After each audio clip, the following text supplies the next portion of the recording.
Well, thanks for staying with the show tonight.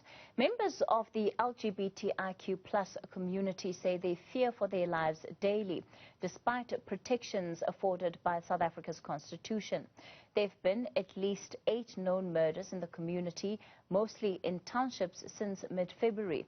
Although the Prevention and Combating of Hate Crimes and the Hate Speech Bill was introduced to Parliament in April 2018 and later revived in 2019, it's been largely ignored by MPs. For more on this, we're joined by rights advocate and the South African National AIDS Council Deputy Co-Chair, Steve Litzike. Steve, thank you so much for your time tonight. Firstly, do we know why this bill has not yet been passed? Thank you. Good evening to you and to the viewers of Newsroom Africa. Indeed, I mean, such a disheartening thing 2 decades later that we have not really moved with the legislative piece. I think some of the delays contribute to the constitutional judgment that we're still waiting for. Of course, it's held ransom by already somebody who passed on just 2 years ago or so, John Xolani case that has been going on for the last 10 years. Which also is more likely to challenge the Pepuda Act and is more likely to delay the hate crime legislation. So Parliament Portfolio Committee has not moved with this legislation piece awaiting the constitutional judgment. So there are a couple of things then that have tied up the progress with regard to this particular bill.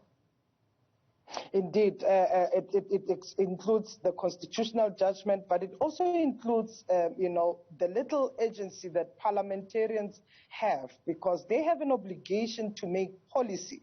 Now, 2 decades later, we still don't have a policy that makes hate a crime in a country with a history of prejudice, with a history of discrimination, with a history of hate on a level of intersectional issues that include race, that includes gender, that includes now sexual orientation that has been going on for so long.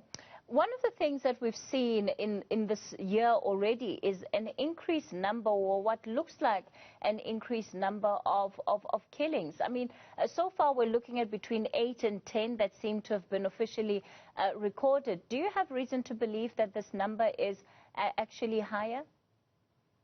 No, indeed. I mean, it's quite higher. I mean, we work as a LGBT organization, have called out, South African government not to be quiet and silent about, the murders and the injustices that are taking place. The recording is actually 12 cases now of murders that has happened in the last 10 weeks.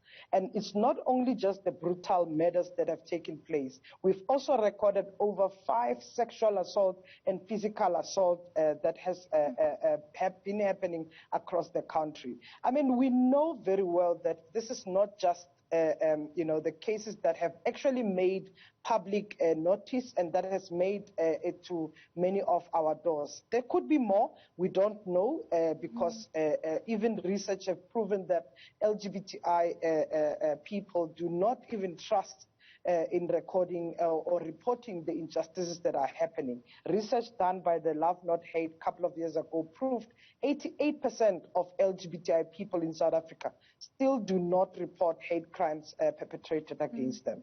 The country's constitution affords people the best of rights in this country. Why is it, you think, that we are not seeing that translate in terms of behaviors within communities towards members of the LGBTIQ+ community?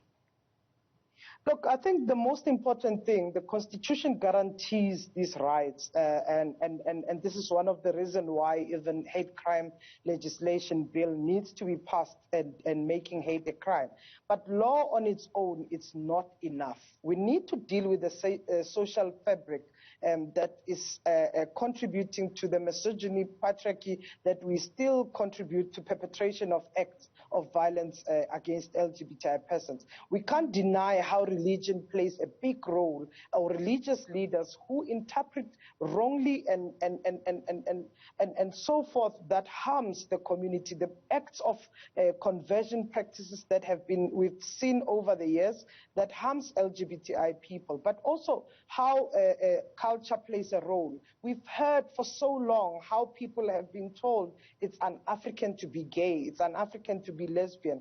But really, to be honest, in this day and age, how social issues have not transformed to respect humanity, to respect human beings' dignity and integrity, and also to respect the self-determination and bodily autonomy. We cannot, in the day and age where we have a constitution that says nobody is above the law, but the law is not enforced in a manner that guarantees justice, but also it's not enforced in a manner that protects all other people, no matter their sexual orientation or gender identity. So we need to act swiftly to address social issues. I suppose one of the challenges is that beyond the current spate of killings that we are seeing lead to headlines, the conversation around the marginalization of this community often, it becomes muted when there isn't the kind of dramatic scenes that we have now and dramatic killings that are making national headlines. But it doesn't mean that the daily challenges and struggles that people are facing actually go away.